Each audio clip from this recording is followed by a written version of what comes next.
Hi everyone, welcome back to another video. Thank you guys so much for watching.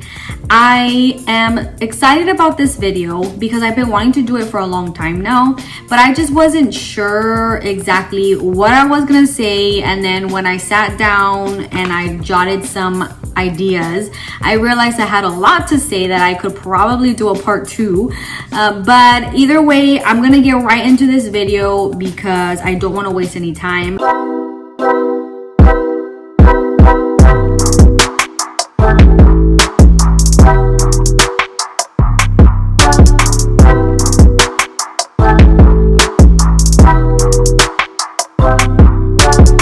Number one, when you start your t-shirt business or really any business in general, make sure that you figure out how much money you are willing to spend. How much money do you have?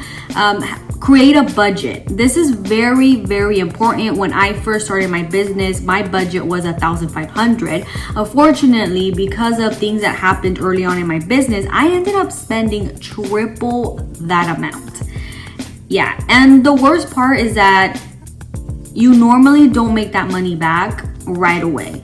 If your business booms, flourishes from the very beginning, the Lord has blessed you, because it takes a while. At least for me, it has taken me quite a while. So budget. If I could go back, I would have definitely tried to stick to those 1,500. You have to ask yourself, what is it that I want to sell? Is it gonna be t-shirts? What kinds of t-shirts? Do I want to go into sublimation, or do I just want to sell using heat transfer vinyl? Like, what materials are you going to use? And that actually goes into number 2, figuring out where you're going to get your shirts. The reason why I included this is because when I first started my business, I went straight to the Bella Canvas website and I started buying my shirts from them. At that time, they were like $3.50. Super cheap. I think now they're almost like $5 a shirt. I realized that I was spending a lot of money on shipping, or I was losing out on money because of shipping. When I first started, I obviously didn't have a lot of sales, so I would probably buy like six shirts per order. So 6 times 350 is 21. You add 15, that's 36. The same total for the shirts was almost the same total as shipping. And I thought to myself, I'm literally losing money, because then I had to come and sell my shirts for like $15.99 because no one wanted to buy them for more money, until I ended up having to like grow, my following. And then I ended up having to get other people that were willing to pay. Now I sell my shirts for $16.99, but at that time, and even now, $16.99, people think that's crazy. And I'm just like, ooh, I wonder if they've ever like came across Etsy sales. But it's a lot of money, and well, at least for them. And so I realized I was losing money. I was like, I am losing money because of the shipping. So I thought, I can't do this. I can't get my shirts from Bella Canvas. I need to figure out or find another website where the shipping is at a lower cost. And so I looked at Jiffy shirts. Now I shop at Clothing Shop Online, and then I think there was like All Day shirts. I mean, there's quite a few places where you can get shirts from. So figure out where you're gonna get your shirts from. Make sure that you go to different websites, check out the shipping, all of that, compare prices. The whole point is for you to not spend so much money. And if you take your time to do all of this research, you will save money. You don't understand how much money I could have saved if I would have just done my research. So that's why I'm telling you, don't make the same mistakes I've made. Number 3, pre-orders. Pre-orders would have saved me so much money if I would have done this from the get-go. And the reason why I say this is because when I first started selling t-shirts, I didn't start off making my t-shirts and selling them right away. What I ended up doing, because I wanted to see if my customers were gonna even like tees, what I ended up doing was I bought 2 designs, and I'll try to throw them up here. I bought 2 shirts, 2 different designs, and just posted them on Instagram, and they sold out like this. And I was like, oh, like let me go get more. And so I got more and they sold out. So then I started to include more designs, and I included 3 more designs. And let me tell you, those 3 designs were not a hit.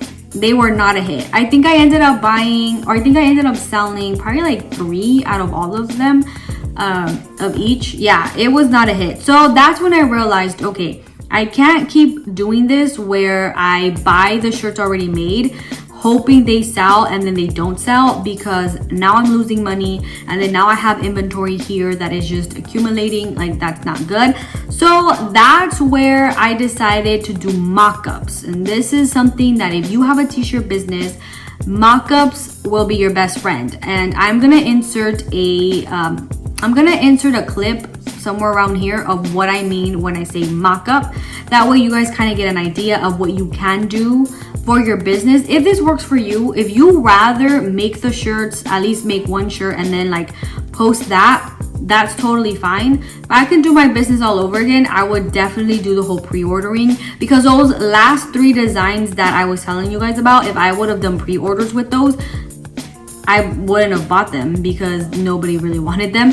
So yes, so pre-orders will become your best friend. Number 4, and this was a major one. This was actually a major one. When I first started my business, my Instagram was all over the place. Make sure that your Instagram is aesthetically pleasing.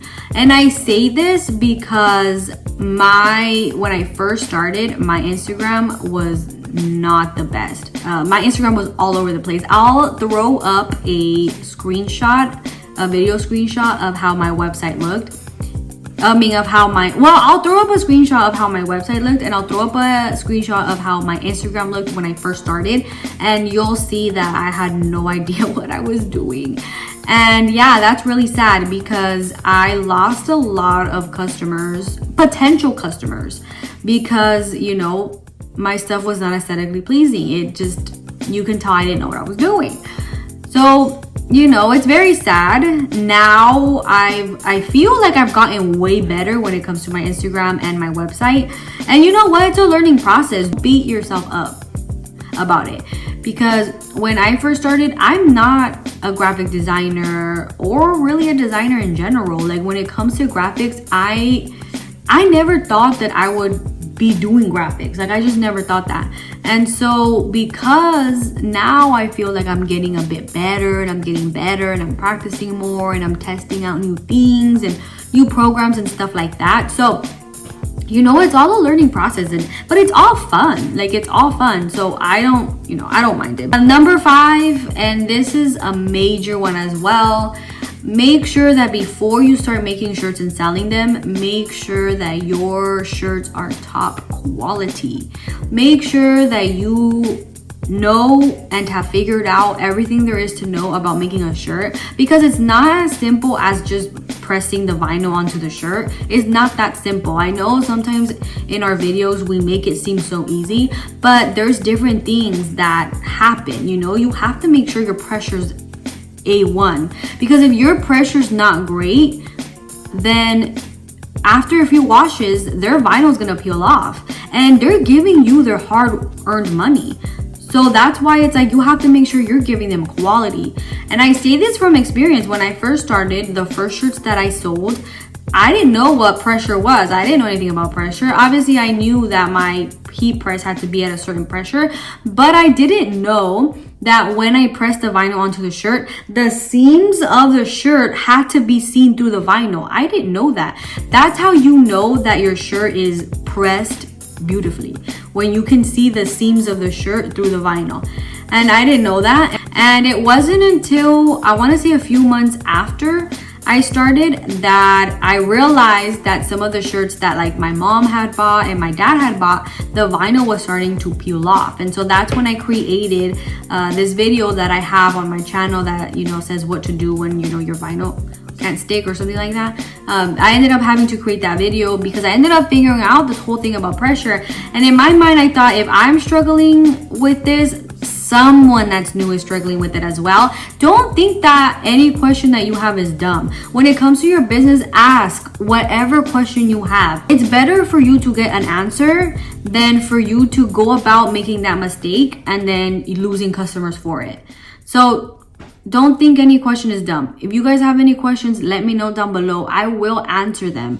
Maybe not ASAP, but I will answer them. And that's pretty much all I have for this video. So I really hope you guys enjoyed this video. And if, like I said, if you guys have any questions, any comments, let me know down below. I will gladly answer them. Please let me know. I hope you guys enjoyed this video, and I will see you guys in my next video.